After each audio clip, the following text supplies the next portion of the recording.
Ayahku baru saja meninggal, tapi suamiku, ibu mertua, dan keluarganya langsung menyerbu rumah mewah peninggalan ayahku. Suamiku berkata, "Kalau kamu tidak setuju kami tinggal di sini, lebih baik kita cerai saja." Aku hanya tersenyum. Lalu 2 jam kemudian inilah yang terjadi. Sebelum ceritanya dimulai, silahkan tulis di kolom komentar dari daerah mana saja teman-teman yang menonton cerita ini. Jangan lupa like dan subscribe agar channel ini bisa semakin berkembang dan bisa mempersembahkan cerita yang lebih menarik lagi. Aroma tanah basah yang baru digali bercampur dengan wangi melati dan mawar yang ditaburkan seadanya. Amira berjongkok, tangannya yang gemetar merapikan beberapa kelopak bunga yang jatuh di atas gundukan tanah merah yang masih lembab. Inilah rumah terakhir ayahnya, Pak Amrul Kusuma. Pria terhebat yang pernah ia kenal, satu-satunya sandaran hidupnya, kini telah tiada. Pandangannya kosong, menembus papan nisan kayu yang baru saja ditancapkan. Nama ayahnya terukir di sana, terasa begitu asing dan menyakitkan. Air matanya sudah kering, menyisakan jejak perih di pipi. Ia merasa hampa, seolah sebagian besar dari jiwanya ikut terkubur bersama jasad sang ayah. Prosesi pemakaman baru saja usai. Para pelayat dan kerabat jauh sudah mulai beranjak pergi, menyisakan keheningan yang memekakan telinga. Ia hanya ingin duduk di sini lebih lama, merasakan sisa-sisa kehadiran ayahnya untuk terakhir kali. Namun, sebuah sentuhan di bahunya membuyarkan lamunannya. "Amira, ayo pulang. Sudah sore. Tidak baik berlama-lama di sini." Suara itu milik Faiz, suaminya. Nada bicaranya datar, tanpa kehangatan yang seharusnya diberikan seorang suami kepada istrinya yang tengah berduka. Amira menoleh, menatap wajah Faiz yang tampak lelah dan sedikit tidak sabar. Tidak ada jejak kesedihan di matanya. Hanya ada ketidaksabaran, seolah ini adalah sebuah tugas yang harus segera diselesaikan. Selama prosesi tadi, Faiz lebih banyak sibuk dengan ponselnya, membalas pesan entah dari siapa, daripada menenangkan istrinya. Amira merasakan tusukan kecil di hatinya, namun ia menepisnya. Mungkin Faiz hanya tidak tahu cara menunjukkan perasaannya. Ia mencoba memaklumi, seperti yang selalu ia lakukan selama 3 tahun pernikahan mereka. Tanpa berkata-kata, Amira mengangguk lemah. Dengan bantuan Faiz, ia bangkit berdiri. Kakinya terasa seperti jeli, goyah dan tak bertenaga. Ia menatap pusara ayahnya sekali lagi, membisikkan janji dalam hati bahwa ia akan menjadi putri yang kuat seperti yang selalu ayahnya inginkan. Perjalanan pulang terasa begitu senyap. Amira menyandarkan kepalanya di kaca jendela mobil, membiarkan pemandangan kota yang bergerak cepat menjadi latar belakang pikirannya yang kalut. Ia teringat semua kenangan bersama ayahnya di rumah besar mereka. Rumah yang penuh tawa, kehangatan, dan cinta.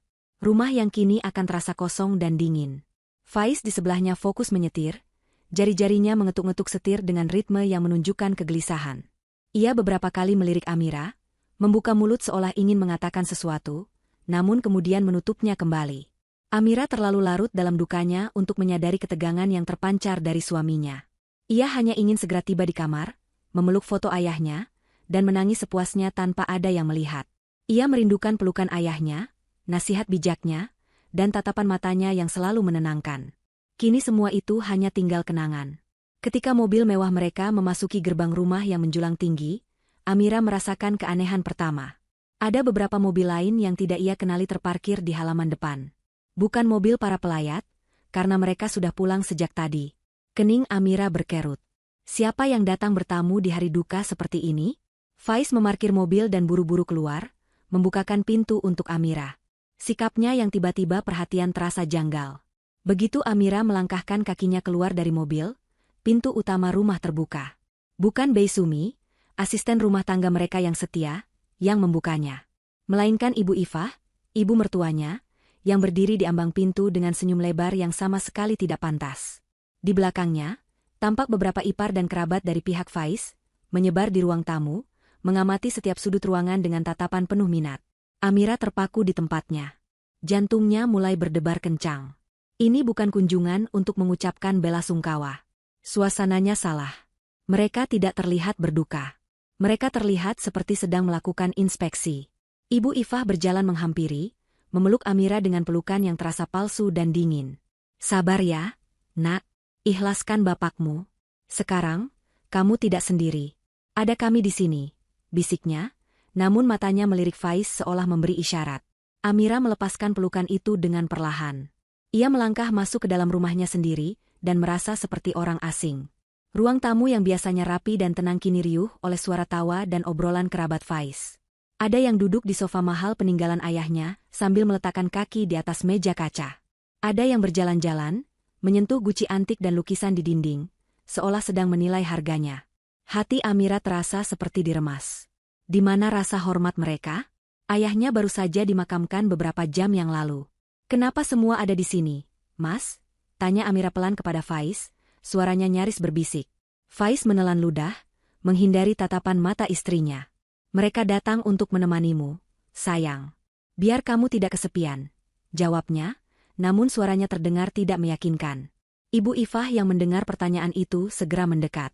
Ia merangkul bahu Faiz, menatap Amira dengan tatapan superior. Tentu saja kami di sini, Amira. Faiz ini kan anak laki-laki satu-satunya ibu. Sebagai istri, kamu sekarang adalah tanggung jawabnya. Dan rumah ini, tentu saja, sekarang juga menjadi rumah anak ibu. Katanya dengan nada enteng, seolah itu adalah hal yang paling wajar di dunia. Amira mundur selangkah, rasa tidak percaya mulai menjalari seluruh tubuhnya. Apa maksud perkataan ini? Faiz hanya diam, menunduk, membiarkan ibunya mengambil alih pembicaraan. Saat itulah Amira sadar, suaminya tidak berada di pihaknya. Puncaknya tiba ketika semua kerabat itu berkumpul, menatap Amira seolah ia adalah terdakwa di pengadilan. Faiz akhirnya memberanikan diri, melangkah maju, dan berdiri di hadapan Amira, diapit oleh ibunya. Wajahnya yang tadi tampak gelisah kini mengeras, seolah topeng kepatuhan kepada ibunya telah terpasang sempurna. Ia menatap lurus ke mata Amira, mata yang sama yang dulu menatapnya dengan penuh cinta saat mereka mengucap janji suci. Amira, mulainya, suaranya dingin dan tegas. Ayahmu sudah tidak ada. Sebagai suamimu, sekarang aku yang menjadi kepala keluarga. Mulai hari ini, ibuku dan seluruh keluargaku akan tinggal di rumah ini.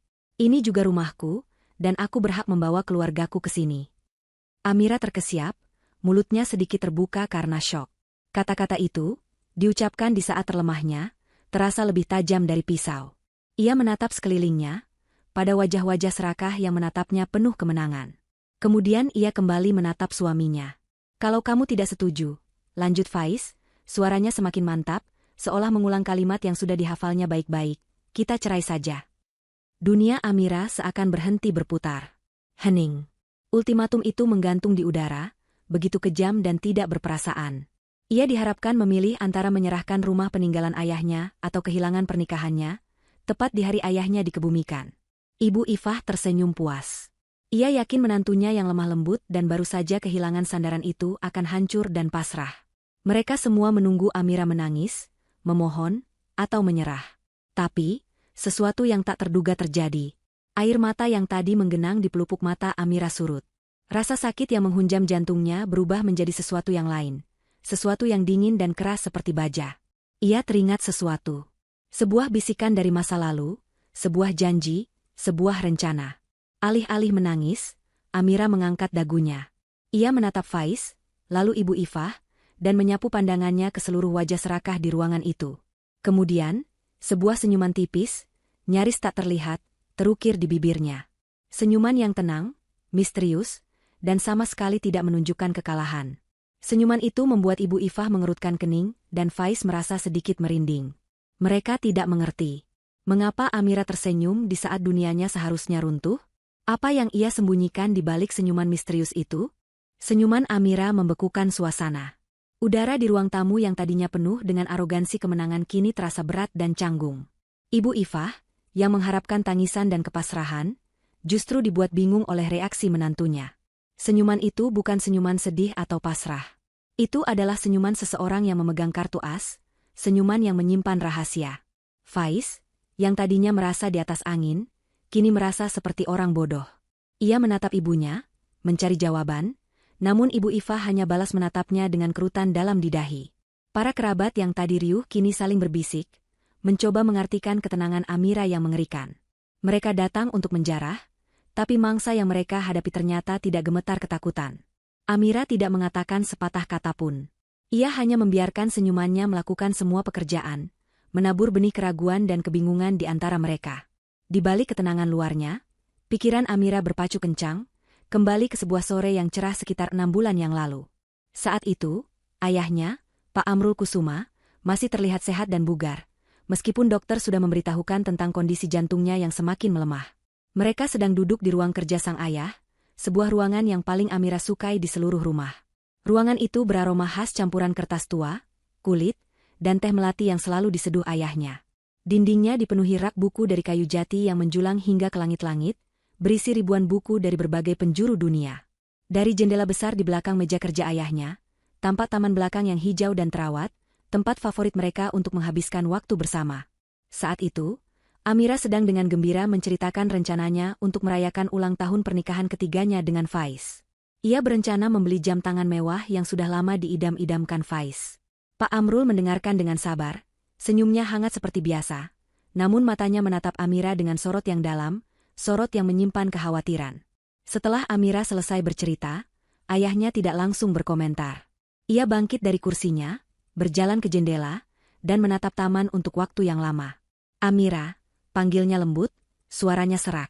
Kemarilah, nak. Amira menghampiri ayahnya. Mereka berdiri berdampingan, menatap bunga-bunga mawar yang sedang mekar. Ayah bahagia melihatmu bahagia. Tapi cinta terkadang membuat kita buta, kata Pak Amrul pelan. Amira mengerutkan kening. Maksud ayah? Pak Amrul berbalik, memegang kedua bahu putrinya. Tatapannya serius. Ayah sudah hidup cukup lama untuk bisa membaca karakter seseorang. Nak, Faiz, suamimu, dia bukan pria yang jahat, tapi dia lemah. Dan pria yang lemah sangat mudah dipengaruhi, terutama oleh orang yang paling tahu kelemahannya, yaitu ibunya. Amira hendak membela Faiz. Ia ingin mengatakan bahwa Faiz mencintainya, bahwa ibunya hanya terlalu protektif. Namun, cara ayahnya menatapnya membuatnya bungkam. Ini bukan sekadar nasihat biasa. Ayah melihat cara Ibu Ifah menatap rumah ini, menatap semua yang kita miliki. Itu bukan tatapan kagum, nak. Itu tatapan menginginkan, lanjut Pak Amrul. Dan ayah melihat bagaimana Faiz selalu menuruti setiap kemauan ibunya. Bahkan jika itu artinya harus mengabaikan perasaanmu. Ayah tidak mau, saat ayah sudah tidak ada nanti, kamu sendirian menghadapi mereka. Hati Amira mencelos mendengar ayahnya berbicara seolah umurnya tidak akan lama lagi. Ayah jangan bicara seperti itu, isaknya. Pak Amrul memeluknya erat. Setiap orang ada waktunya, sayang. Tugas ayah adalah memastikan kamu aman, dengan atau tanpa ayah di sisimu. Setelah menenangkan Amira, Pak Amrul mengajaknya duduk di meja kerjanya. Ia membuka laci paling atas, laci yang biasanya selalu terkunci. Di dalamnya hanya ada sebuah buku agenda tua, dan sebuah amplop coklat tebal yang tersegel. Dengarkan ayah baik-baik, ini sangat penting, katanya dengan nada yang tidak menerima bantahan. Ayah tidak tahu kapan waktunya akan tiba. Tapi jika saat itu tiba, dan mereka, Faiz dan keluarganya, menunjukkan sifat asli mereka seperti yang ayah khawatirkan, kamu tidak boleh menangis. Kamu tidak boleh menunjukkan kelemahanmu. Ia menunjuk laci itu. Di saat terburuk terjadi, di saat kamu merasa paling terpojok, datanglah ke ruangan ini. Buka laci ini. Di dalam buku agenda ini, ada nomor telepon pribadi Pak Anom. Dia bukan hanya pengacara ayah, dia sahabat terbaik ayah.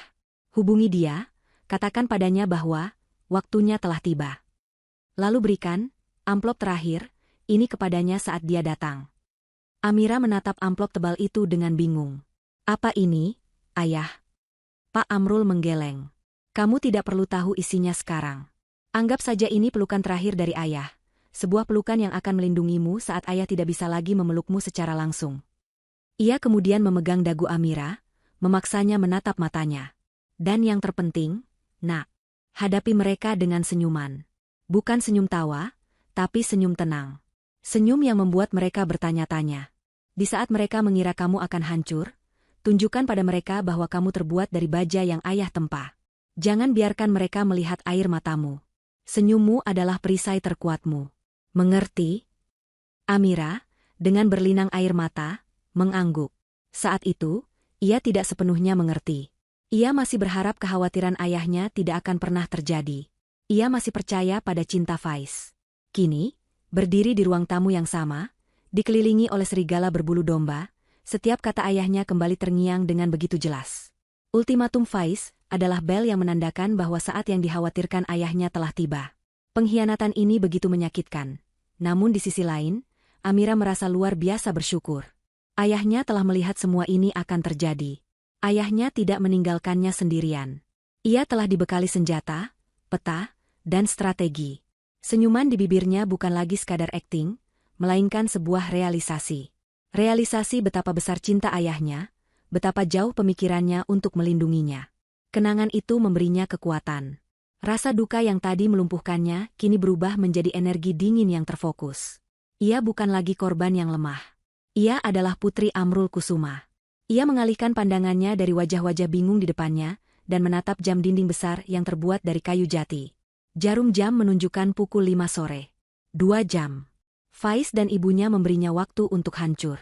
Tapi bagi Amira, 2 jam itu adalah waktu hitung mundur menuju kebangkitannya. Beri aku waktu, ucap Amira akhirnya. Suaranya terdengar serak, namun stabil dan tanpa getaran. Beri aku waktu 2 jam untuk berpikir. Ibu Ifah dan Faiz saling berpandangan. Mereka mengira ini adalah taktik untuk mengulur waktu, sebuah tanda bahwa Amira akan segera menyerah. Ibu Ifah tersenyum meremehkan. Baik, 2 jam. Setelah itu, kami harap kamu sudah mengemasi barang-barangmu dari kamar utama untuk ibu tempati, katanya dengan angkuh. Faiz hanya mengangguk, kembali pada sikap arogannya. Mereka memberinya jalan, yakin bahwa gadis itu akan lari ke kamarnya untuk menangis. Namun Amira tidak berbelok ke arah kamarnya. Dengan langkah mantap, ia berjalan lurus menuju satu tempat di rumah itu yang menyimpan takdir mereka semua. Ruang kerja ayahnya. Apa isi amplop terakhir itu? Rencana apa yang telah disiapkan sang ayah untuk melindungi putrinya dari balik kubur? Pertunjukan baru saja akan dimulai. Pintu ruang kerja yang berat dan kokoh tertutup di belakang Amira dengan bunyi klik yang memuaskan. Suara itu seolah menjadi penghalang antara dunia luar yang kacau dan penuh keserakahan dengan tempat perlindungan terakhirnya ini. Seketika, hiruk-pikuk di ruang tamu meredam, tergantikan oleh keheningan yang akrab. Aroma teh melati dan kertas tua yang khas segera menyambutnya, memeluknya seperti pelukan hangat sang ayah.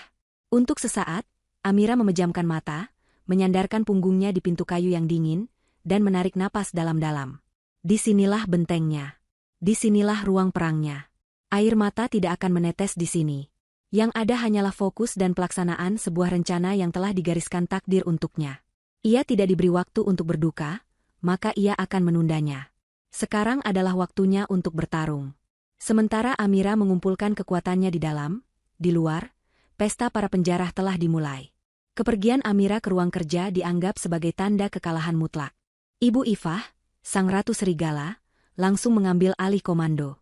Ia bertepuk tangan sekali untuk menarik perhatian semua orang, senyumnya lebar penuh kemenangan. Nah, dengar semua. Sambil menunggu Amira selesai menangis dan berkemas, kita atur saja dulu pembagiannya. Rumah ini besar sekali, cukup untuk kita semua, serunya dengan suara melengking. Ia berjalan mengelilingi ruang tamu, dagunya terangkat angkuh, tangannya menunjuk ke sana kemari seolah ia adalah seorang jenderal yang membagi wilayah kekuasaan. Faiz, kamu dan Amira nanti bisa pakai kamar tamu utama di lantai bawah, yang dekat taman itu. Kamar itu cukup luas untuk kalian berdua.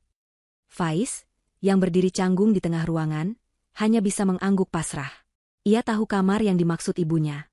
Itu adalah kamar yang bagus, tapi tidak sebanding dengan kamar utama di lantai 2. Ia melirik ke arah tangga, tempat kamar tidurnya bersama Amira selama ini berada. Kamar yang terhubung langsung dengan balkon pribadi yang menghadap ke seluruh halaman depan. Ia tahu persis kamar mana yang diinginkan oleh ibunya. Lalu kamar utama di lantai atas, yang paling besar itu, biar ibu yang tempati. Lanjut Ibu Ifah, mengkonfirmasi ketakutan Faiz. Ibu sudah tua, butuh istirahat yang nyaman. Lagi pula, pemandangannya paling bagus dari sana. Tanti, adik perempuan Faiz, segera menyela. Kalau begitu, kamar yang ada balkonnya menghadap kolam renang untuk aku ya, Bu. Aku suka sekali berjemur pagi-pagi. Tentu saja, sayang, sahut Ibu Ifah sambil tersenyum manis pada putrinya, lalu beralih ke adik iparnya, dan kamu, Ratih, bisa pakai paviliun di taman belakang. Anak-anakmu pasti suka bermain di sana. Mereka mulai bergerak, menyebar ke seluruh penjuru rumah seperti gerombolan semut yang menemukan bongkahan gula.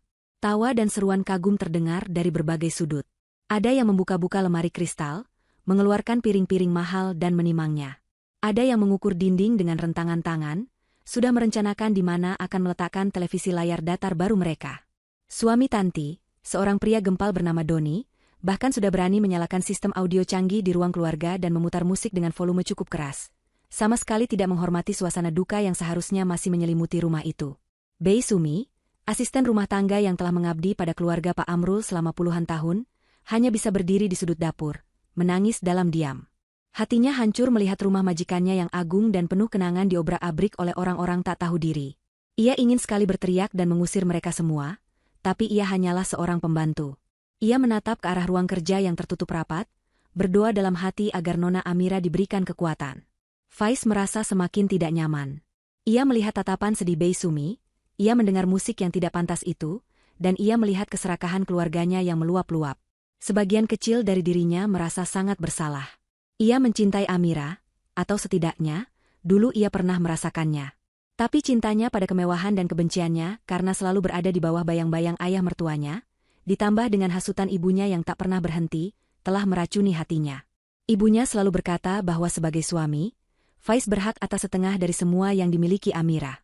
Bahwa Pak Amrul sengaja menempatkannya di posisi rendah di perusahaan untuk mempermalukannya. Ini hakmu, nak, ambil apa yang seharusnya menjadi milikmu. Bisikan ibunya terus terngiang di telinganya. Maka ia menekan rasa bersalah itu dalam-dalam, meyakinkan dirinya bahwa ini adalah jalan yang benar. Ini adalah caranya untuk menjadi kepala keluarga yang sesungguhnya. Waktu terus berjalan. 1 jam dari batas waktu 2 jam telah berlalu. Keberanian keluarga Faiz semakin menjadi-jadi. Mereka sudah mulai memindahkan perabotan-perabotan kecil, menyusun ulang tata letak sesuai selera mereka. Puncaknya, Ibu Ifah, dengan langkah seorang penakluk, menaiki tangga menuju lantai 2. Tujuannya hanya satu, kamar tidur utama, jantung dari rumah itu, tempat peristirahatan pribadi Pak Amrul, dan kemudian menjadi kamar pengantin Amira. Faiz mengikutinya dari belakang, merasa seperti anjing penjaga yang patuh. Ibu Ifah mendorong pintu kamar yang tidak terkunci itu hingga terbuka lebar. Aroma lavender yang lembut, wangi kesukaan Amira, menyambut mereka. Kamar itu sangat luas, dengan ranjang berukuran super besar, perabotan kayu ukir yang elegan, dan sebuah jendela raksasa yang menyajikan pemandangan kota dari ketinggian. Di atas nakas, masih ada foto pernikahan Amira dan Faiz di satu sisi, dan foto Amira bersama almarhum ayahnya di sisi lain. Ibu Ifah sama sekali tidak memedulikan detail sentimental itu. Matanya berbinar melihat kemewahan di sekelilingnya. Ia berjalan masuk, mengusap permukaan meja rias yang terbuat dari marmer, membuka lemari pakaian yang luas, dan tertawa kecil melihat koleksi tas dan sepatu Amira. HMPH, seleranya tidak buruk juga, gumamnya. Kemudian, tanpa ragu, ia merebahkan tubuhnya di atas ranjang, menepuk-nepuk kasurnya yang empuk dengan ekspresi puas. Nah, ini baru namanya kamar tidur, katanya kepada Faiz yang masih berdiri kaku di ambang pintu. Nyaman sekali, jauh lebih baik dari ranjang tua ibu di rumah. Ia kemudian duduk, menatap putranya dengan tatapan memerintah. Faiz, nanti setelah 2 jam, kalau Amira keluar, segera katakan padanya untuk memindahkan semua barang-barangnya dari sini. Baju-bajunya, kosmetiknya, semua. Pindahkan ke kamar bawah. Bilang padanya, mulai malam ini, kamar ini resmi jadi milik ibu. Ultimatum itu begitu final, begitu kejam. Sebuah penistaan terhadap privasi dan kenangan Amira. Mereka tidak hanya ingin menguasai rumah, mereka ingin menghapus jejak Amira dari bagian terpenting rumah ini. Faiz hanya bisa mengangguk. Baik, Bu. Di benaknya, ia sudah pasrah. Amira pasti akan menyerah. Wanita mana yang sanggup melawan ketika semua miliknya direbut tepat setelah ia kehilangan ayahnya? Mereka hanya perlu menunggu 1 jam lagi.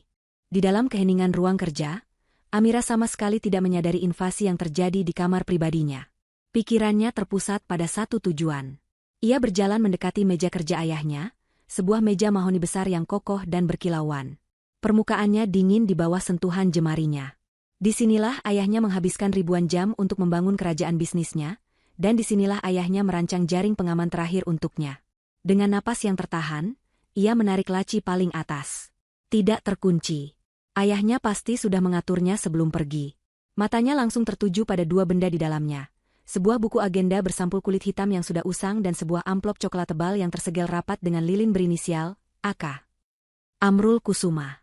Jantungnya berdebar kencang. Inilah warisan yang sesungguhnya. Bukan uang atau properti, melainkan sebuah rencana.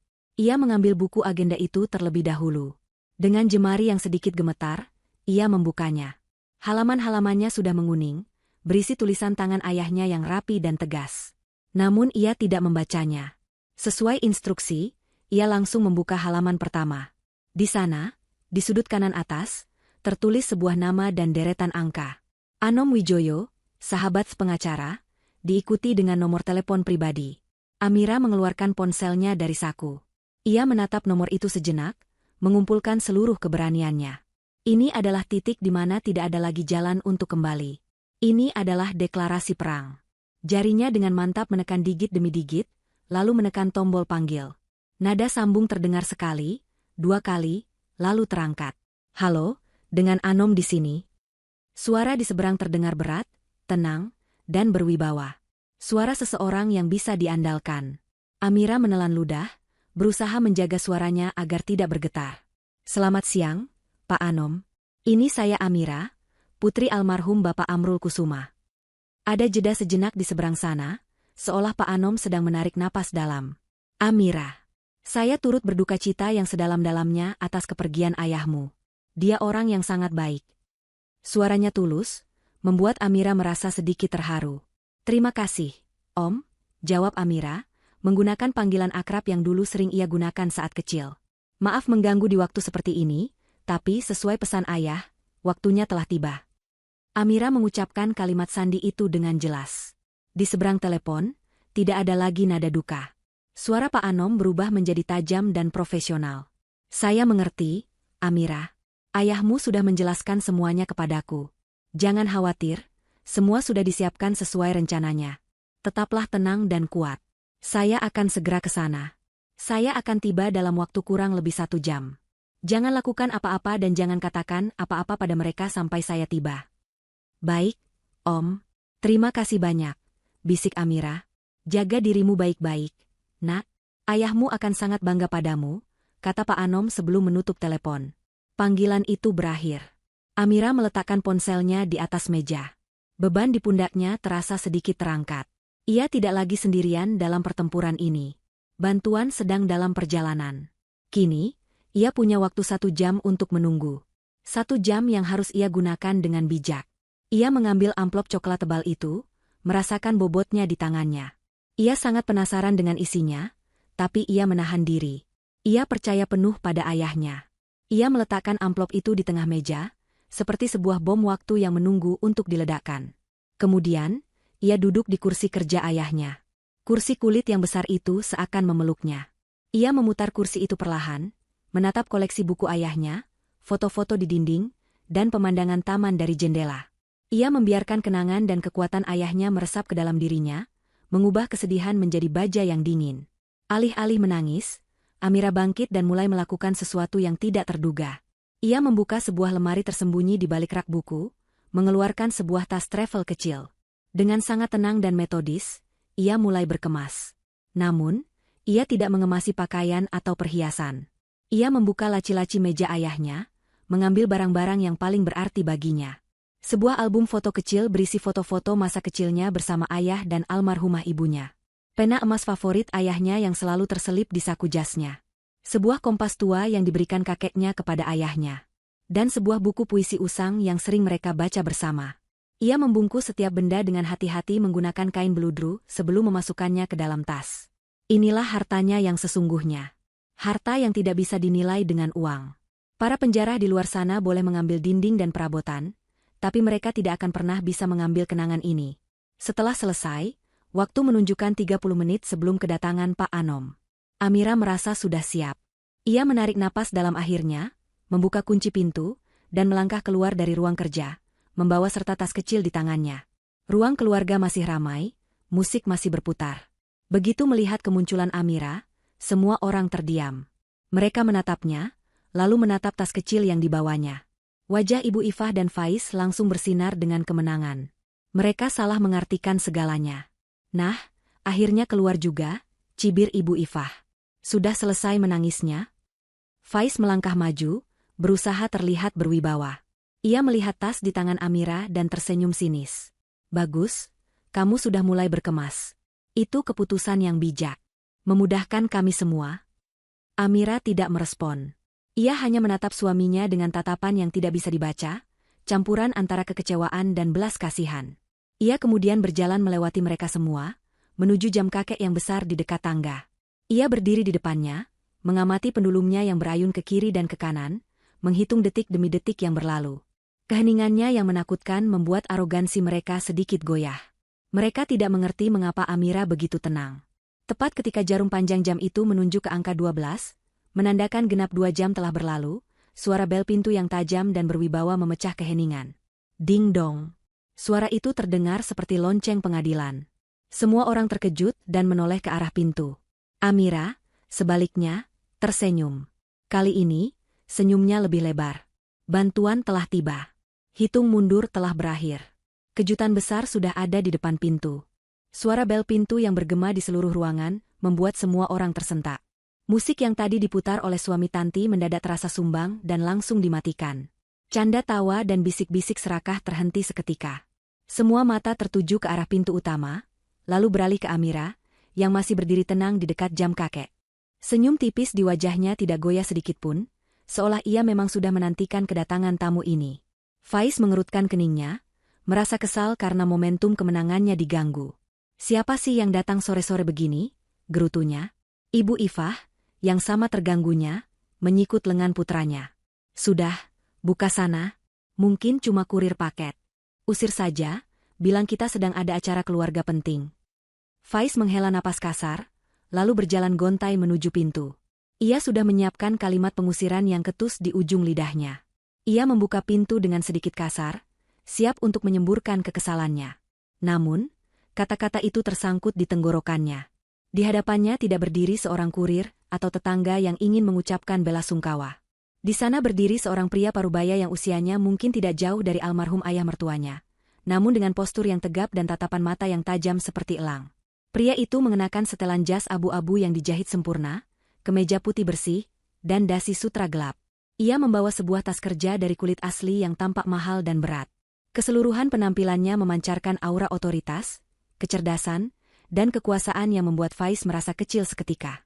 Faiz tidak mengenali pria itu, tapi instingnya mengatakan bahwa ini bukan orang sembarangan. "Selamat sore," sapa pria itu. Suaranya dalam dan tenang, namun setiap kata diucapkan dengan penekanan yang jelas, menuntut perhatian. "Saya mencari Nona Amira Kusuma." Faiz masih sedikit linglung. "Anda siapa? Ada perlu apa?" tanyanya. Nada bicaranya yang tadi disiapkan untuk mengusir kini berubah menjadi ragu. Pria itu menatap Faiz dari atas ke bawah dengan tatapan menilai yang membuat Faiz merasa tidak nyaman. "Nama saya Anom Wijoyo. Saya adalah pengacara pribadi almarhum Bapak Amrul Kusuma." Kata pengacara terdengar seperti ledakan kecil di telinga Faiz. Jantungnya berdebar sedikit lebih cepat. Untuk apa pengacara ayahnya datang kemari? Bukankah semua urusan warisan sudah jelas? Ibu Ifah, yang penasaran karena Faiz terlalu lama di depan pintu, berjalan mendekat. "Ada apa, Faiz? Siapa di?" Kalimatnya terputus saat ia melihat sosok Pak Anom. Ia langsung memasang wajah waspada. "Pengacara?" ulang Ibu Ifah dengan nada sinis, matanya menyipit curiga. "Semua urusan pemakaman sudah selesai. Harta warisan juga sudah jelas akan jatuh ke putri satu-satunya. Tidak ada lagi yang perlu dibicarakan. Kami sedang ada acara keluarga, sebaiknya Bapak datang lain kali saja." Ia mencoba menutup pintu, sebuah gestur pengusiran yang sangat tidak sopan. Namun, Pak Anom dengan sigap menahan daun pintu dengan tangannya. Gerakannya tidak kasar, namun sangat tegas dan tidak bisa ditolak. "Maaf, Ibu. Urusan saya sangat mendesak dan tidak bisa ditunda," kata Pak Anom. Tatapannya kini beralih dari Ibu Ifah dan menembus ke dalam ruangan, mencari sosok Amira. "Saya di sini bukan hanya atas nama almarhum, tapi juga atas permintaan langsung dari ahli waris tunggal beliau, Nona Amira." Penekanan pada frasa, ahli waris tunggal, membuat lidah Ibu Ifah keluh. Faiz menoleh ke arah Amira, matanya membelalak tak percaya. Amira, dari tempatnya berdiri, memberikan sebuah anggukan kecil yang nyaris tak terlihat kepada Pak Anom. Anggukan itu adalah sebuah konfirmasi, sebuah sinyal. Dan bagi Faiz serta ibunya, anggukan itu terasa seperti sebuah pengkhianatan. Jadi, ini rencana Amira? Memanggil pengacara? Untuk apa? Rasa kesal Faiz kini bercampur dengan secercah ketakutan. Tanpa menunggu persetujuan lebih lanjut, Pak Anom melangkah masuk ke dalam rumah. Ia tidak memedulikan tatapan kaget dan tidak suka dari keluarga Faiz. Ia melangkah dengan percaya diri, seolah rumah itu adalah miliknya. Ia berhenti di tengah ruang tamu, meletakkan tas kerjanya di atas meja kopi yang sebelumnya dinaiki oleh salah satu keponakan Faiz. Matanya yang tajam menyapu seluruh ruangan, mengamati kekacauan yang ada, cangkir-cangkir kopi yang tergeletak sembarangan, bantal sofa yang berantakan, dan beberapa perabot yang sudah bergeser dari tempatnya. Tatapannya berhenti sejenak pada wajah-wajah serakah yang kini menatapnya dengan campuran antara rasa ingin tahu dan permusuhan.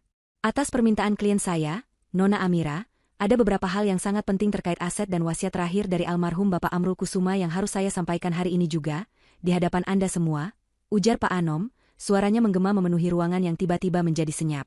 Saya minta waktu Anda sebentar. Mohon semuanya berkumpul dan duduk di ruang tamu ini. Perintahnya mutlak. Tidak ada yang berani membantah. Aura kekuasaan yang dipancarkannya membuat mereka semua patuh tanpa sadar. Satu persatu, kerabat Faiz yang tadi menyebar di seluruh rumah, kembali ke ruang tamu. Ada yang duduk di sofa, ada yang berdiri di belakang, semuanya memasang wajah tegang. Pesta penjarahan mereka telah berakhir secara mendadak, digantikan oleh sebuah sidang dadakan yang tidak mereka inginkan. Ibu Ifah menarik Faiz ke sudut, berbisik dengan marah. Apa-apaan ini? Kenapa Amira memanggil pengacara? Apa yang dia rencanakan? Faiz hanya bisa menggeleng, pikirannya kosong. Ia merasa telah kehilangan kendali atas situasi. Amira, yang tadinya ia anggap sebagai domba yang pasrah, kini terlihat seperti seorang dalang yang baru saja menurunkan bidak caturnya yang paling kuat. Amira sendiri berjalan dengan tenang menuju sebuah kursi berlengan tunggal yang sedikit terpisah dari sofa utama, lalu duduk dengan postur anggun dan tegak. Ia siap menonton pertunjukan yang telah disiapkan ayahnya. Pak Anom menunggu sampai semua orang tenang, lalu ia meletakkan tangannya di atas tas kerjanya.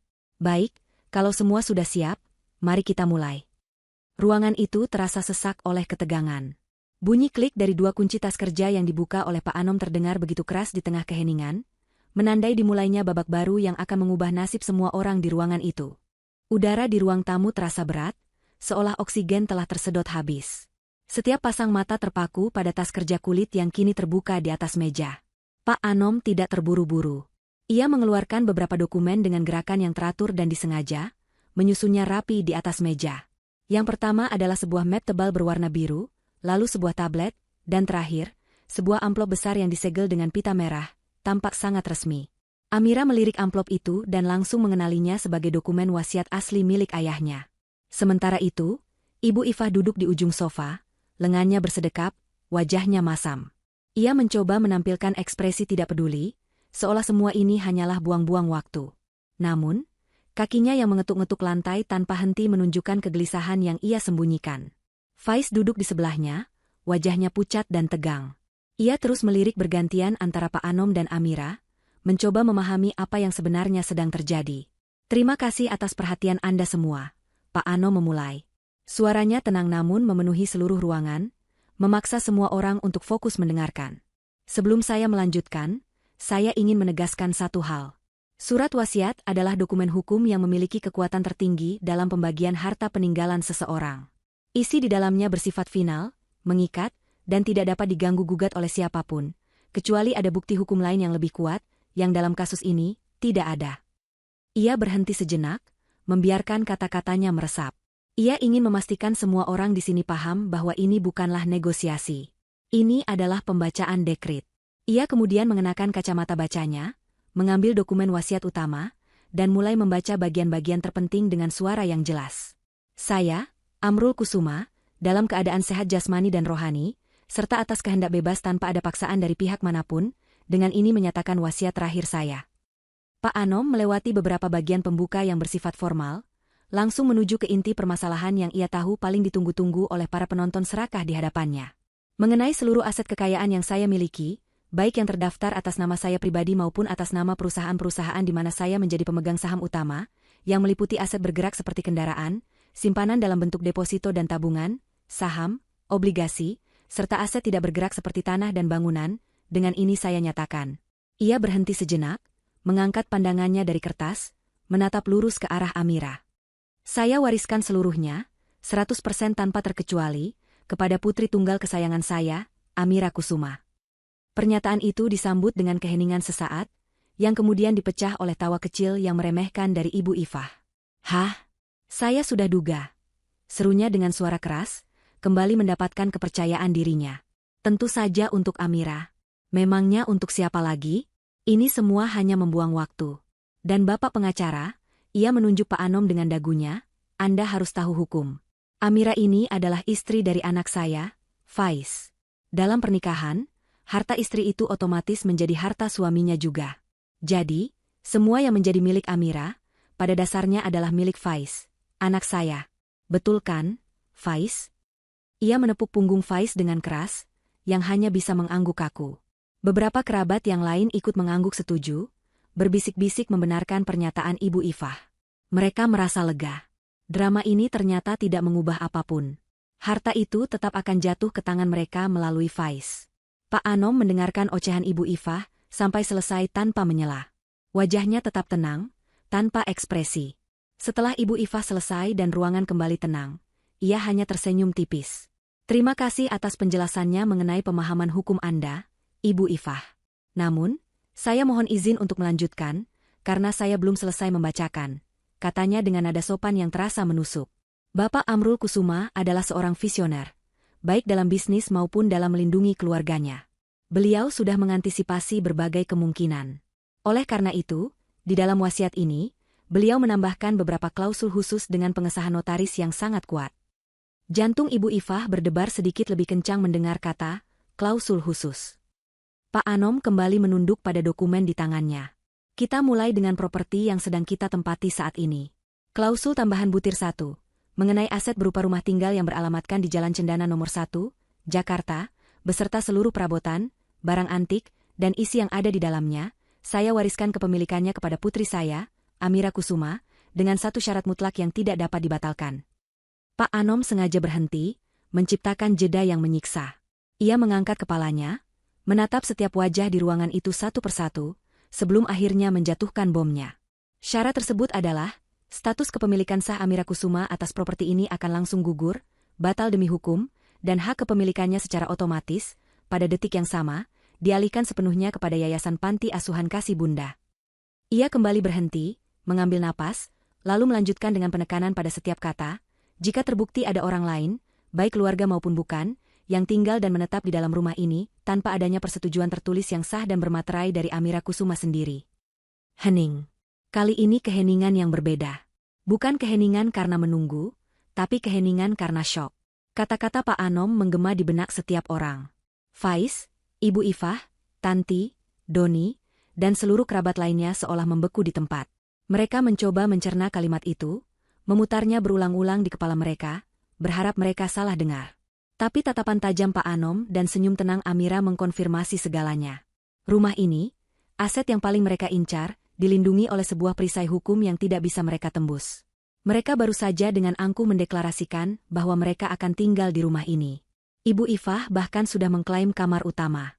Tindakan mereka, yang tadinya mereka anggap sebagai penegasan kekuasaan, kini justru menjadi jerat yang bisa membuat mereka kehilangan segalanya. Seluruh kekuasaan, seluruh kendali atas rumah mewah ini, kini berada di satu tangan, tangan Amira. Orang yang baru saja mereka ancam dan hina. Pertanyaan menyakitkan itu kini menggantung di udara.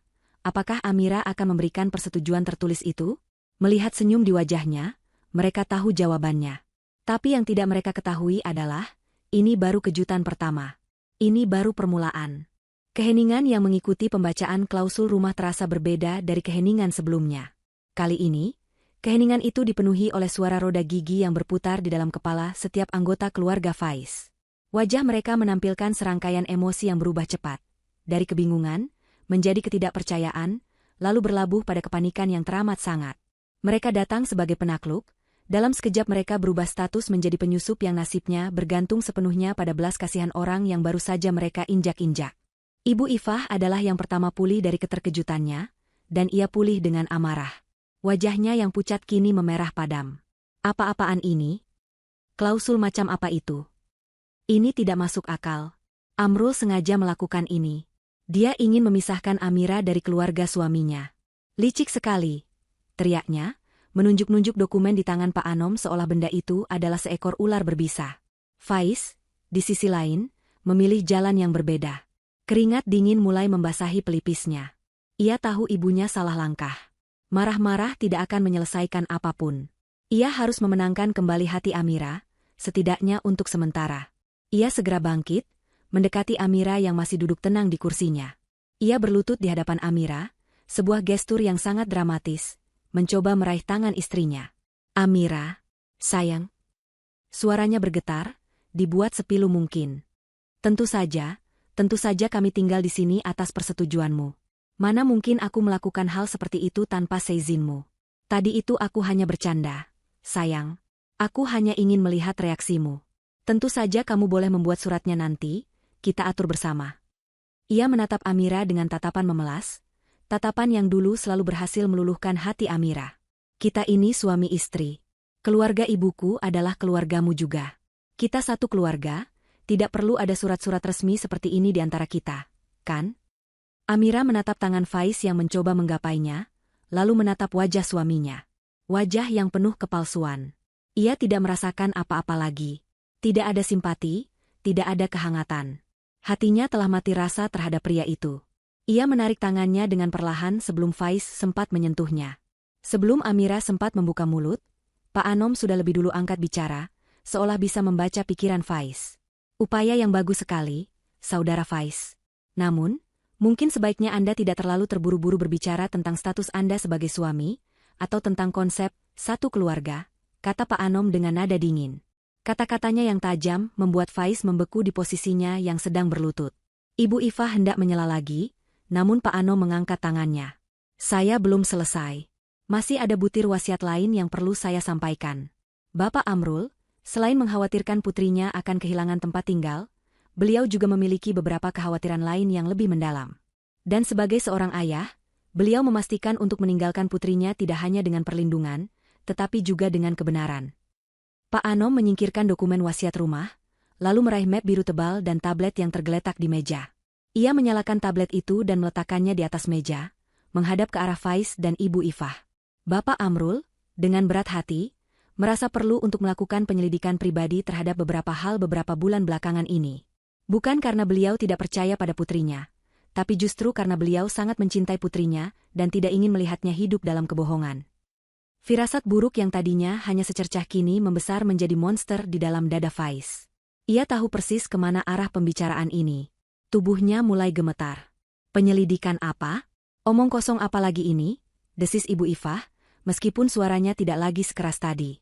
Kita mulai dari masalah keuangan, kata Pak Anom, suaranya seperti hakim yang membacakan dakwaan. Ia menggeser layar tablet, menampilkan beberapa spreadsheet dan diagram alir dana. Saudara Faiz, almarhum memberikan Anda kepercayaan untuk mengelola beberapa proyek pengadaan di salah satu anak perusahaannya. Namun, dari hasil audit internal yang diperintahkan almarhum, ditemukan adanya penggelembungan dana yang sistematis pada setiap proyek yang Anda tangani. Selisih dana tersebut, Pak Ano menggeser layar lagi, menampilkan serangkaian bukti transfer, secara rutin Anda pindahkan ke sebuah rekening pribadi atas nama yang tidak dikenal. Total dana perusahaan yang Anda gelapkan selama 8 bulan terakhir mencapai hampir 2 miliar rupiah. Gedebuk. Salah satu paman Faiz yang berdiri di belakang sofa menjatuhkan cangkir kopinya. Semua orang menatap Faiz dengan ngeri. Ibu Ifah menggelengkan kepalanya dengan keras. Tidak. Itu tidak mungkin. Anakku tidak mungkin melakukan itu. Ini fitnah. Kamu pasti memalsukan semua ini, teriaknya histeris. Faiz sendiri sudah tidak bisa berkata-kata. Wajahnya seputih kertas. Keringatnya kini mengucur deras. Saya bisa jelaskan. Gagapnya, namun tidak ada penjelasan yang keluar dari mulutnya. Oh, saya yakin Anda akan mencoba, balas Pak Anom dengan tenang. Mungkin Anda akan menjelaskan untuk apa uang sebanyak itu? Izinkan saya membantu. Ia kembali menggeser layar tablet. Kali ini, yang muncul adalah serangkaian foto yang membuat napas semua orang tertahan. Foto-foto Faiz bersama seorang wanita muda yang cantik dan berpakaian seksi. Bukan hanya 1 atau 2 foto. Ada puluhan. Foto mereka sedang makan malam romantis di restoran mewah. Foto mereka sedang berbelanja di butik-butik mahal. Foto mereka bergandengan tangan masuk ke lobi sebuah hotel bintang 5. Dan yang paling telak, beberapa foto candid yang menunjukkan mereka berciuman mesra di dalam mobil. Wanita ini bernama Riana. Seorang model, jelas Pak Anom tanpa emosi. Uang perusahaan yang Anda curi sebagian besar Anda gunakan untuk membiayai gaya hidup mewahnya. Mobil baru, apartemen sewaan, dan liburan-liburan mahal yang tidak pernah Anda lakukan bersama istri sah Anda. Amira menatap foto-foto itu tanpa berkedip. Hatinya terasa perih, tentu saja, tapi tidak ada keterkejutan di sana. Jauh di dalam lubuk hatinya, ia sudah merasakan ada yang salah selama ini. Faiz yang sering pulang malam dengan alasan lembur, Faiz yang semakin dingin dan menjaga jarak, Faiz yang ponselnya selalu terkunci dan tidak pernah lepas dari genggamannya. Semua potongan teka-teki itu kini menyatu, membentuk sebuah gambar pengkhianatan yang utuh dan menjijikan. Ayahnya benar. Cintanya telah membuatnya buta. Dan untuk apa sisa uangnya? Lanjut Pak Anom, seolah belum cukup. Layar tablet kini menampilkan bukti-bukti transaksi dari beberapa situs judi online. Ternyata, Anda juga memiliki kebiasaan lain yang cukup mahal, Saudara Faiz. Utang judi Anda menumpuk. Anda menggelapkan uang perusahaan bukan hanya untuk wanita simpanan Anda, tapi juga untuk menutupi lubang yang Anda gali sendiri. Habis sudah. Semua topeng Faiz telah dilucuti paksa di hadapan semua orang, terutama di hadapan keluarganya yang selama ini menganggapnya sebagai pangeran yang sukses. Ia bukan hanya suami yang tidak setia, tapi juga seorang pencuri, penipu, dan penjudi. Ia adalah produk gagal yang dibungkus dalam kemasan yang indah. Faiz menundukkan kepalanya dalam-dalam, bahunya terguncang oleh isak tangis yang tertahan. Ia hancur. Ini bohong, ini semua bohong. Rintih Ibu Ifah. Air matanya mulai mengalir. Ia tidak bisa menerima kenyataan bahwa putranya, kebanggaannya, ternyata sehina ini. Pak Anom mematikan layar tabletnya. Ia menatap Faiz yang gemetar, lalu menatap Amira yang duduk diam laksana patung pualam. Almarhum Bapak Amrul Kusuma sudah mengetahui semua ini sejak beberapa bulan yang lalu. Faiz, kata Pak Anom, suaranya kini sedikit melembut, seolah menyampaikan pesan terakhir dari seorang sahabat. Beliau sangat terpukul. Tapi beliau tidak langsung menghancurkanmu. Beliau memberimu kesempatan, berharap kamu sadar dan berubah. Beliau hanya ingin melindungi putrinya dari rasa sakit. Namun hari ini, dengan keserakahanmu, kamu sendiri yang telah membuka semua borokmu. Kamu sendiri yang memaksa kebenaran ini keluar. Pernyataan itu menjadi penutup yang telak. Ultimatum cerai yang tadi dilontarkan Faiz dengan begitu angkuh kini terasa seperti lelucon yang pahit. Ia tidak lagi punya apa-apa. Tidak ada kekuasaan, tidak ada martabat, tidak ada jalan untuk kembali. Ia kini sepenuhnya berada di bawah belas kasihan Amira, wanita yang baru saja ia khianati dengan cara paling keji. Ruang tamu yang tadinya dipenuhi ketegangan kini diselimuti oleh kehancuran. Faiz masih tersungkur di lantai, tidak lagi dalam posisi berlutut yang dramatis, melainkan terduduk lemas, wajahnya tersembunyi di kedua telapak tangannya. Suara isak tangisnya yang tertahan terdengar menyedihkan. Ibu Ifah, di sisi lain, masih dalam tahap penyangkalan. Air matanya mengalir deras, namun mulutnya terus menggumamkan kata-kata seperti fitnah, jebakan, dan tidak mungkin. Para kerabat yang lain, yang tadinya menjadi pendukung setia, kini perlahan-lahan mengambil jarak.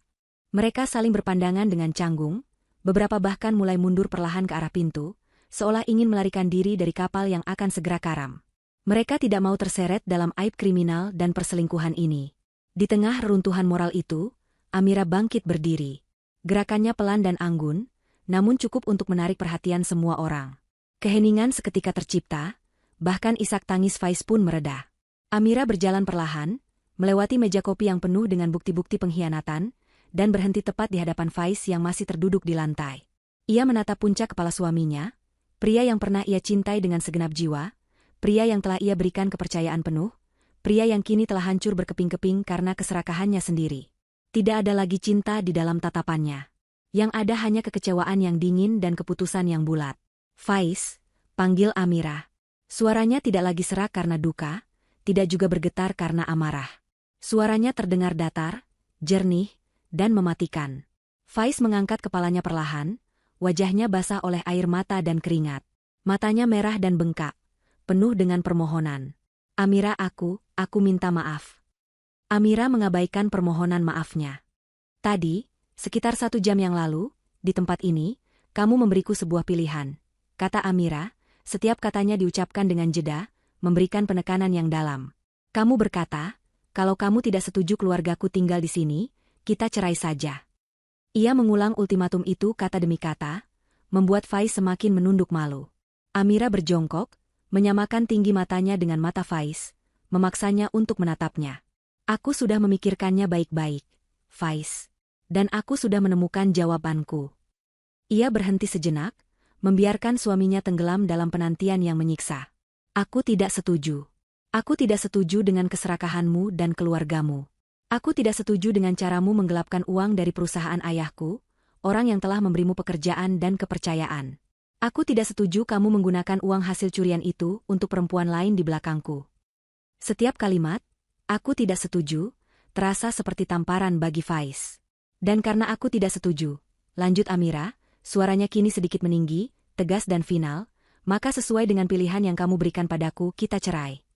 Kata, cerai, itu meluncur dari bibir Amira dengan kekuatan sebuah palu godam. Faiz tersentak seolah benar-benar dipukul. Ibu Ifah menjerit, tidak.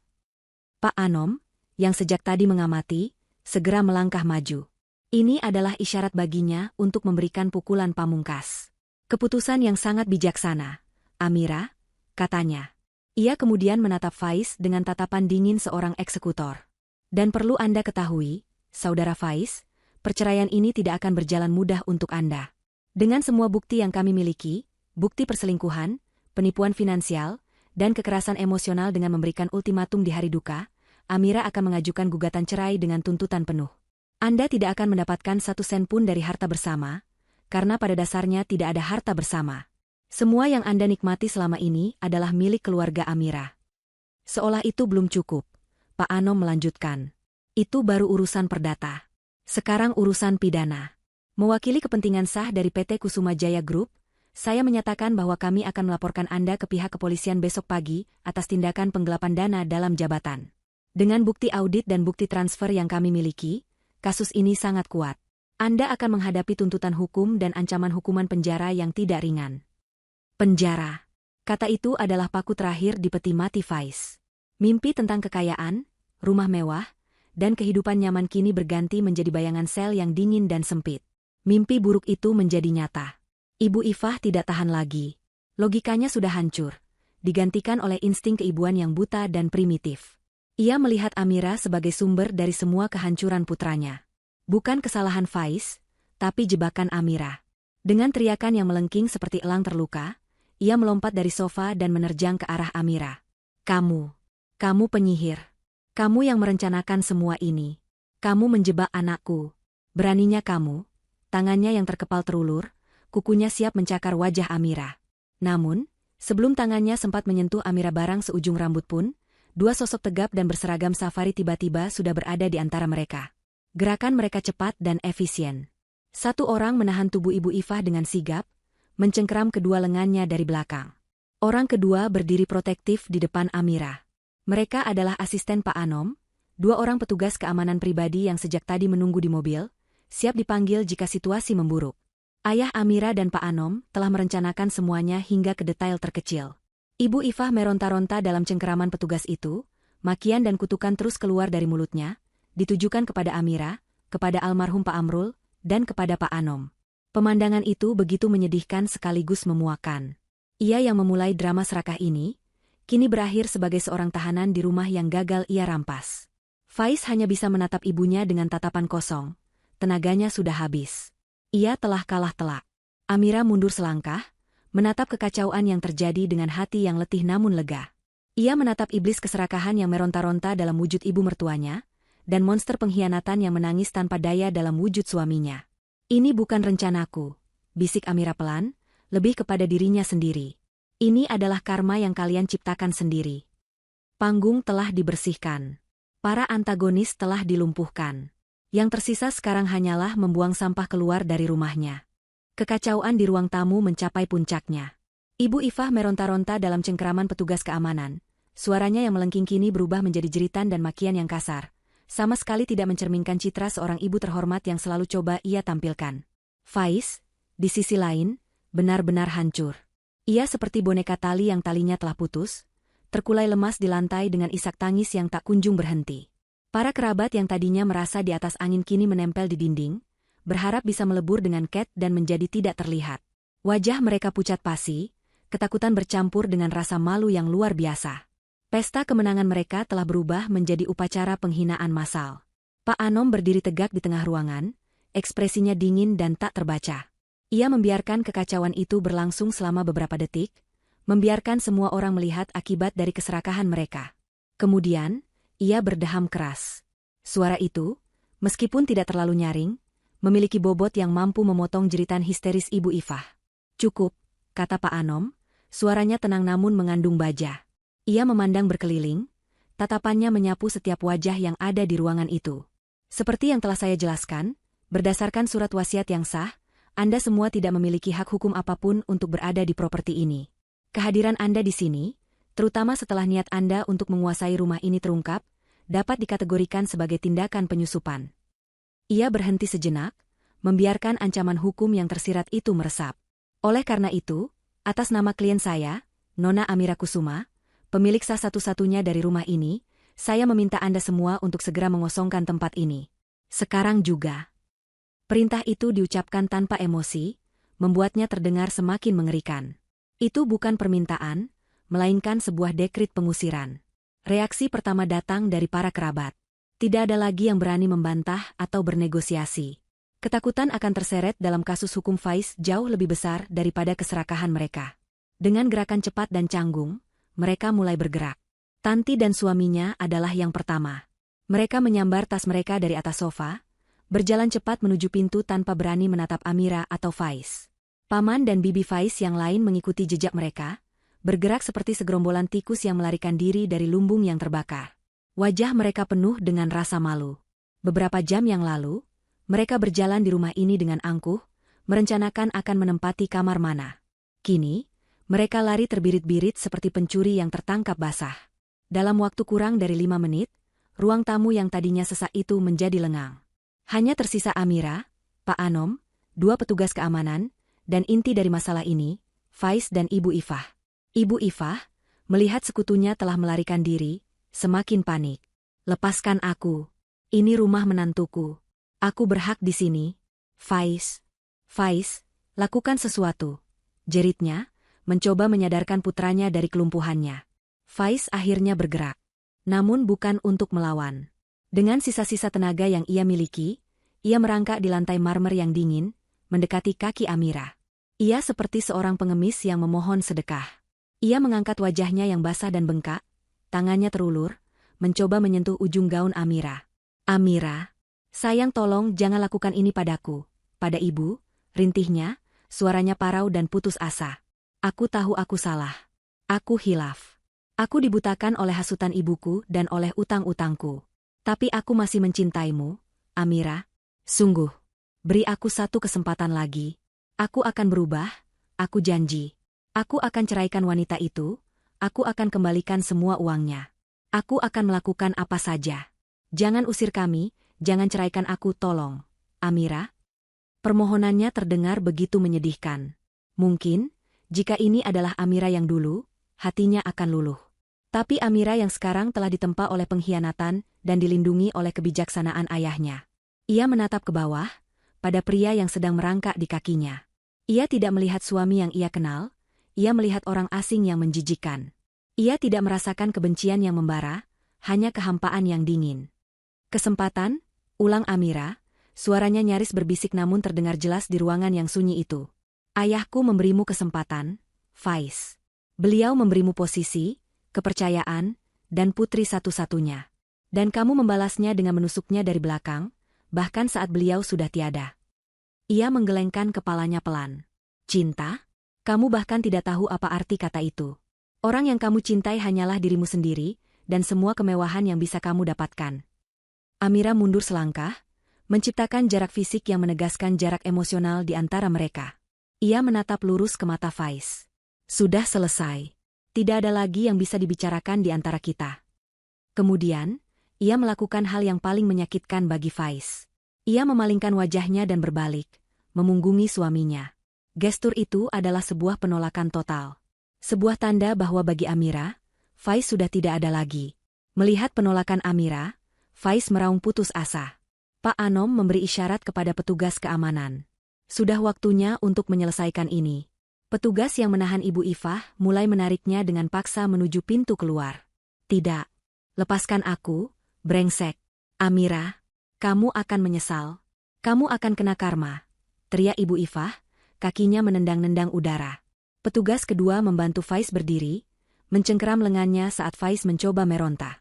Mereka berdua, ibu dan anak, diseret keluar dari rumah yang mereka impikan untuk kuasai. Pintu utama terbuka lebar, dan pemandangan di luar membuat penghinaan mereka menjadi sempurna. Suara keributan dan teriakan Ibu Ifah telah menarik perhatian para tetangga. Beberapa dari mereka kini berdiri di depan pagar rumah masing-masing, sementara yang lain mengintip dari balik tirai jendela. Mereka semua menjadi saksi bisu dari drama kejatuhan ini. Mereka melihat Ibu Ifah, yang selama ini selalu membanggakan status sosialnya, diseret keluar seperti seorang penjahat. Mereka melihat Faiz, menantu tampan dari keluarga terhormat, menangis terseduh-seduh seperti anak kecil yang kehilangan mainannya. Aib mereka dipertontonkan di hadapan seluruh kompleks perumahan. Kedua petugas keamanan tidak berhenti di teras. Mereka terus menyeret Faiz dan Ibu Ifah menuruni tangga depan, melintasi halaman rumput yang hijau, menuju gerbang besi yang menjulang tinggi. Mereka membuka gerbang itu, mendorong keduanya keluar ke trotoar jalan, lalu menutupnya kembali dengan bunyi dentang yang keras dan final. Faiz dan Ibu Ifah kini terdampar di luar, tanpa martabat, tanpa rumah, tanpa masa depan. Amira berjalan perlahan ke ambang pintu. Ia melihat mereka berdua yang terduduk lemas di trotoar di bawah tatapan para tetangga. Ia tidak merasakan kemenangan, hanya kelegaan yang luar biasa. Beban berat di pundaknya telah terangkat. Ia menatap mereka untuk terakhir kalinya, lalu, dengan gerakan yang mantap, ia menarik daun pintu jati yang berat itu. Bunyi pintu yang tertutup dan suara kunci yang diputar menggema di dalam rumah yang kini terasa begitu luas dan sunyi. Klik. Babak yang menyakitkan dalam hidupnya telah resmi berakhir. 1 minggu telah berlalu. Keheningan yang menyelimuti rumah di Jalan Cendana nomor 1 bukan lagi keheningan yang mencekam karena duka, melainkan keheningan yang menenangkan. Udara terasa lebih ringan, seolah rumah itu sendiri bisa bernapas lega setelah parasit yang menggerogotinya disingkirkan. Amira menemukan ritme baru dalam hidupnya. Pagi tidak lagi dimulai dengan air mata, melainkan dengan secangkir teh hangat di taman belakang, taman yang dulu dirawat dengan penuh cinta oleh ayahnya.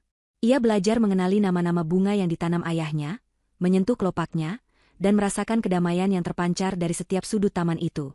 Ia tidak lagi merasa sendirian. Ia merasa ditemani oleh setiap kenangan indah yang tertinggal di rumah ini.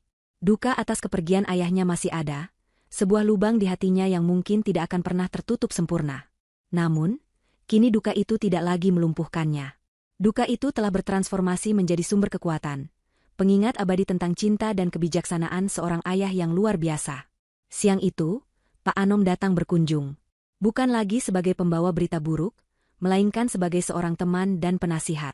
Mereka duduk di teras belakang, menikmati angin sepau-sepau. "Bagaimana kabarmu, Amira?" tanya Pak Anom lembut. "Aku baik-baik saja, Om. Lebih baik dari yang aku bayangkan," jawab Amira jujur, sambil tersenyum. Senyumnya kini berbeda. Bukan lagi perisai misterius, melainkan senyum tulus yang memancarkan ketenangan dan kekuatan. "Ada beberapa perkembangan yang perlu kamu ketahui," kata Pak Anom, membuka map yang dibawanya. "Laporan polisi atas nama Faiz sudah resmi diproses. Dengan bukti yang kita miliki, pihak kejaksaan sangat yakin kasus ini akan naik ke pengadilan. Dia sudah ditetapkan sebagai tersangka dan sempat ditahan.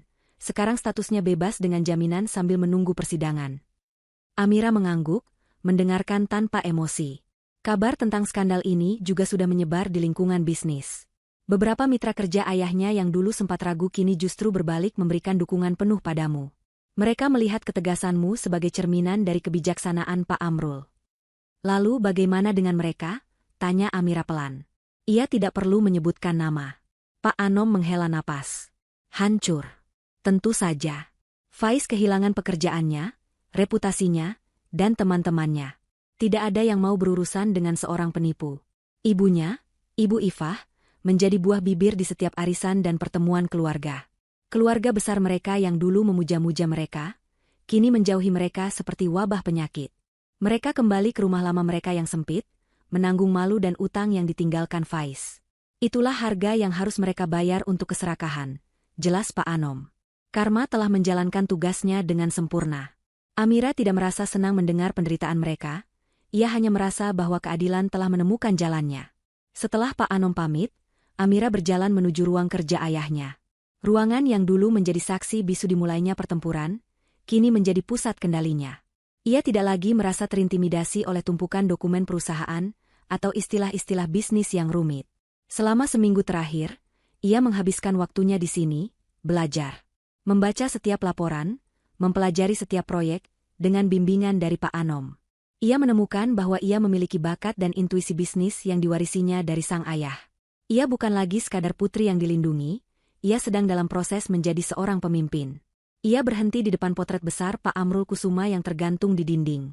Di dalam foto itu, ayahnya tersenyum hangat. Matanya seolah menatapnya dengan penuh kebanggaan. Amira menyentuh permukaan kanvas yang dingin itu. "Ayah benar," bisiknya. "Aku tidak menangis. Dan senyumku memang menjadi perisai terkuatku. Terima kasih, Ayah. Terima kasih sudah tidak pernah meninggalkanku, bahkan setelah ayah pergi." Malam itu, Amira tidak bisa tidur. Ia berjalan menuju kamar tidur utama. Kamar yang dulu hampir direbut darinya. Ia membuka pintu kaca besar yang menuju ke balkon pribadi. Udara malam terasa sejuk di kulitnya. Dari atas sana, ia bisa melihat kerlip lampu kota yang terhampar seperti permadani bintang. Ia berdiri di sana untuk waktu yang lama, membiarkan pikirannya mengembara, merefleksikan semua yang telah terjadi. Pengkhianatan yang menyakitkan, pertarungan yang melelahkan, dan kemenangan yang membebaskan. Ia telah melewati badai tergelap dalam hidupnya dan berhasil keluar di sisi yang lain. Saat garis jingga pertama mulai mewarnai ufuk timur, Amira masih berdiri di sana.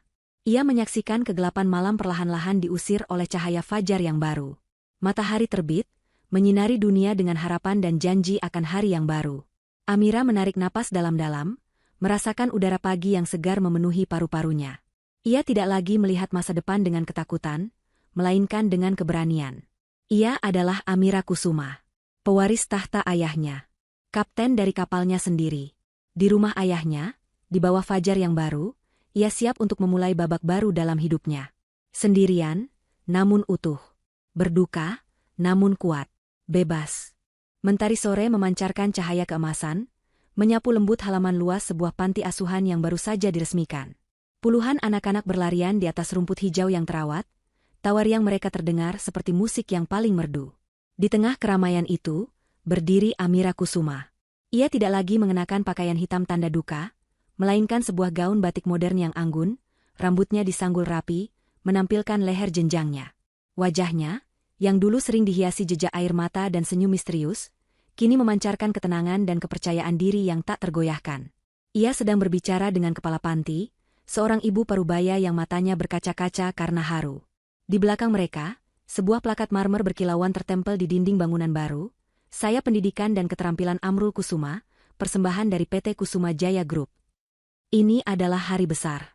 Hari di mana Amira meresmikan proyek filantropi terbesarnya, sebuah sayap bangunan baru untuk Yayasan Kasih Bunda, yayasan yang sama yang hampir mewarisi rumahnya. Alih-alih membiarkan wasiat ayahnya hanya menjadi sebuah ancaman, Amira mengubahnya menjadi sebuah janji. Ia, melalui perusahaannya, menjadi donatur utama yayasan tersebut, memastikan anak-anak di sana mendapatkan pendidikan dan masa depan yang jauh lebih baik. Ia tidak hanya melindungi warisan ayahnya, ia mengembangkannya, menyebarkan kebaikan atas nama pria yang paling ia cintai. Pak Anom berdiri tidak jauh darinya, mengobrol dengan beberapa mitra bisnis yang hadir. Pria itu tampak beberapa tahun lebih muda. Senyum bangga selalu tersungging di bibirnya setiap kali ia memandang Amira. Hubungan mereka telah berkembang dari sekadar pengacara klien menjadi mentor dan anak didik. Sebuah persahabatan tulus yang dibangun di atas fondasi rasa hormat dan kenangan akan Pak Amrul. "Nona Amira, Anda benar-benar malaikat bagi kami," ucap kepala panti sambil terisak pelan. "Kami tidak akan pernah bisa membalas kebaikan Anda dan almarhum ayah Anda." Amira tersenyum hangat, senyum yang kini tulus hingga ke matanya. "Jangan berkata begitu, Bu. Justru saya yang berterima kasih. Melihat tawa mereka adalah bayaran termahal bagi saya. Ayah saya akan sangat bahagia melihat ini." Setelah acara selesai dan para tamu berangsur-angsur pulang, Amira menyempatkan diri untuk berjalan-jalan sendirian di taman panti yang baru. Ia duduk di sebuah bangku di bawah pohon flamboyan yang rindang, membiarkan semilir angin menerpa wajahnya. 3 tahun. Rasanya seperti seumur hidup yang telah berlalu. Tahun pertama setelah pengusiran itu adalah yang terberat. Proses perceraian dan persidangan Faiz menguras emosinya. Setiap hari ia harus berhadapan dengan pengacara Faiz yang mencoba memutarbalikkan fakta, atau mendengar berita tentang permohonan keringanan hukuman. Namun, ia tidak goyah. Didampingi oleh Pak Anom, ia menghadapi semuanya dengan kepala tegak. Faiz akhirnya divonis 3 tahun penjara atas kasus penggelapan dana. Perceraian mereka dikabulkan tanpa pembagian harta sama sekali. Sejak saat itu, Ia menutup rapat-rapat buku tentang Faiz dan keluarganya.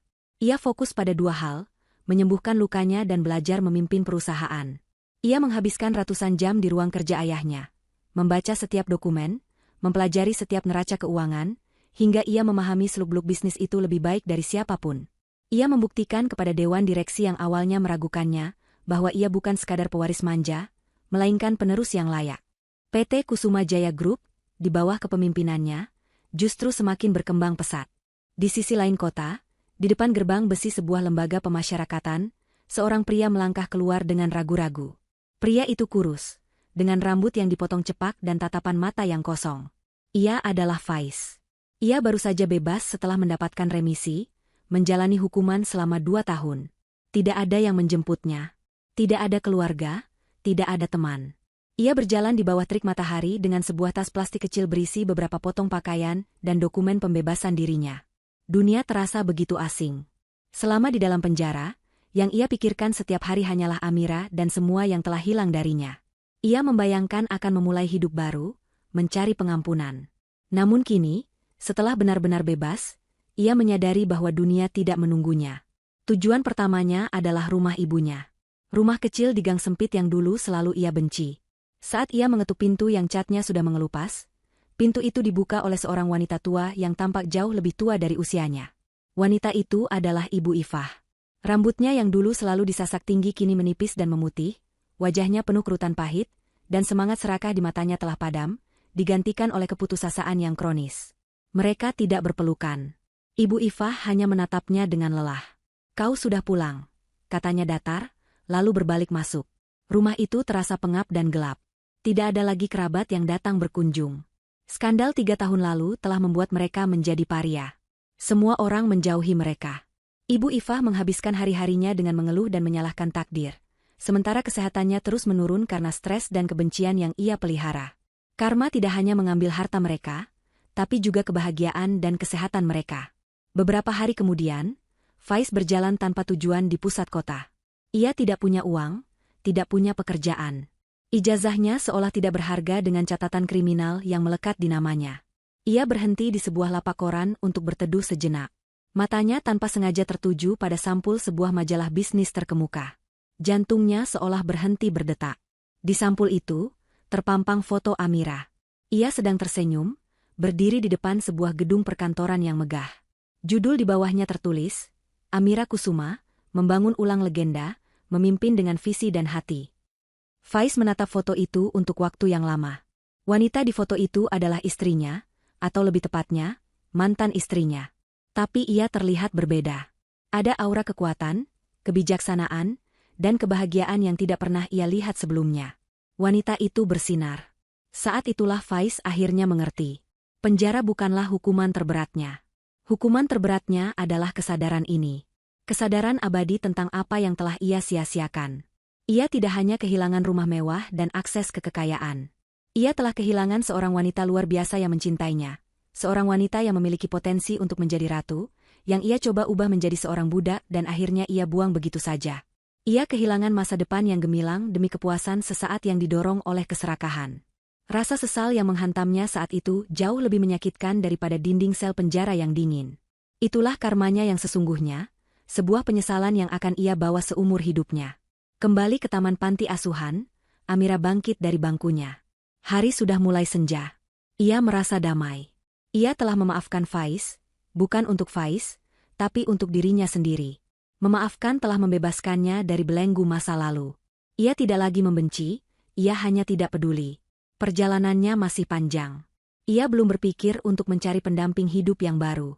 Mungkin suatu hari nanti, mungkin juga tidak. Kebahagiaannya kini tidak lagi ia gantungkan pada orang lain. Ia menemukannya di dalam dirinya sendiri, dalam pekerjaannya, dalam tawa anak-anak panti, dan dalam setiap kenangan manis tentang ayahnya. Ia masuk ke dalam mobilnya, menyetir sendiri, kembali ke rumahnya di Jalan Cendana. Rumah itu tidak lagi terasa kosong. Rumah itu telah ia isi kembali dengan kehidupannya sendiri, dengan harapan, dan dengan kehangatan. Saat ia memandang fajar keesokan harinya dari balkon kamarnya, ia tahu persis siapa dirinya. Ia bukan lagi hanya putri Amrul Kusuma. Ia adalah Amira Kusuma, seorang wanita yang jatuh, bangkit, dan belajar menumbuhkan kembali tamannya sendiri hingga berbunga lebih indah dari sebelumnya. Dan itu adalah kepuasan yang sejati.